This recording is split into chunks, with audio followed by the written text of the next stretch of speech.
Ketika kita berjanji bertemu dengan seorang kenalan di suatu tempat, kita mungkin berangkat dengan yakin karena merasa sudah mengetahui lokasinya.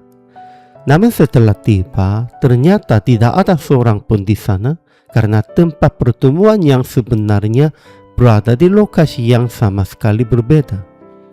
Jika kita menyadari kesalahan itu, memasukkan tujuan yang benar ke dalam navigasi, lalu mengikuti petunjuknya, kita masih dapat tiba di tempat yang dijanjikan meskipun sedikit terlambat. Sebaliknya, jika kita terus bersikeras bahwa tempat kita lah yang benar atau kembali memilih jalan menurut kehendaknya sendiri, kita tidak akan pernah sampai pada tujuan. Demikian pula ketika kita menolak tuntunan Tuhan dan berjalan menurut kehendak sendiri, kita akan tersesat dan mengalami kebingungan.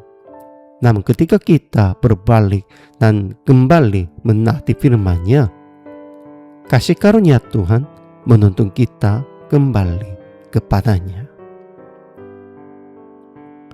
Musa menyatakan bahwa apabila segala berkat dan kutuk yang telah disampaikan itu menimpa Israel, lalu mereka mengingatnya di antara bangsa-bangsa tempat Tuhan menyerahkan mereka, berbalik kepada Tuhan dan mendengarkan suaranya dengan segenap hati dan segenap jiwa, maka Tuhan akan memulihkan keadaan mereka dan menyayangi mereka. Sekalipun mereka telah terserak sampai ke ujung langit, Tuhan akan mengumpulkan dan membawa mereka kembali ke negeri yang telah dimiliki nenek moyang mereka. Ia akan berbuat baik kepada mereka dan membuat mereka lebih banyak daripada nenek moyang mereka. Tuhan juga akan menyunat hati mereka dan hati keturunan mereka sehingga mereka mengasihi Tuhan dengan segenap hati dan segenap jiwa supaya mereka hidup. Sebaliknya, segala kutuk akan ditimpakannya kepada musuh-musuh yang membenci dan mengejar mereka. Ketika Israel kembali mendengarkan suara Tuhan dan melakukan segala perintahnya, ia akan kembali melimpahkan kebalikan kepada mereka dalam pekerjaan tangan, keturunan, ternak, dan hasil tanah mereka. Israel pada mulanya tidak berada di negeri pembuangan yang jauh. Mereka terlebih dahulu menerima kasih karunia dan menikmati berkat perjanjian Allah. Namun karena tidak mendengarkan suara Tuhan dan tidak menaati perintahnya, mereka akhirnya mengalami kutuk yang telah diperingatkan dan terserak di antara bangsa-bangsa. Meskipun demikian, pembuangan bukanlah akhir dari kisah mereka.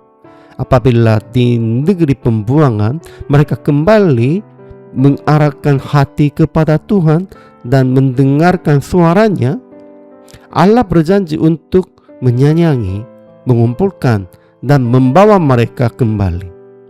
Bahkan bangsa-bangsa yang sebelumnya dipakai sebagai alat penghukuman tidak berada di luar penghakiman Allah.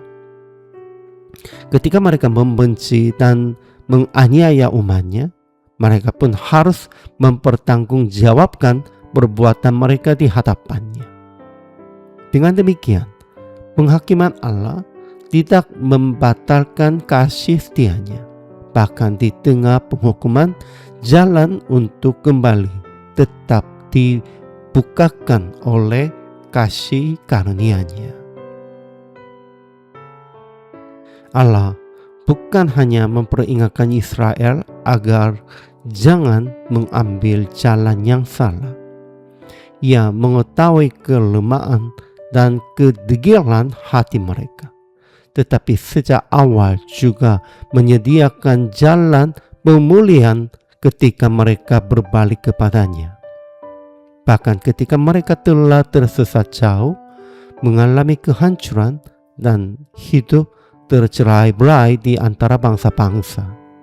Tuhan berjalan untuk mengumpulkan mereka kembali. Lebih dari itu, Ia sendiri akan menyunat hati mereka sehingga mereka mampu mengasihinya dengan segenap hati dan segenap jiwa. Disinilah tampak bahwa pertobatan dan pemulihan pada akhirnya berlangsung di dalam kasih karunia Allah.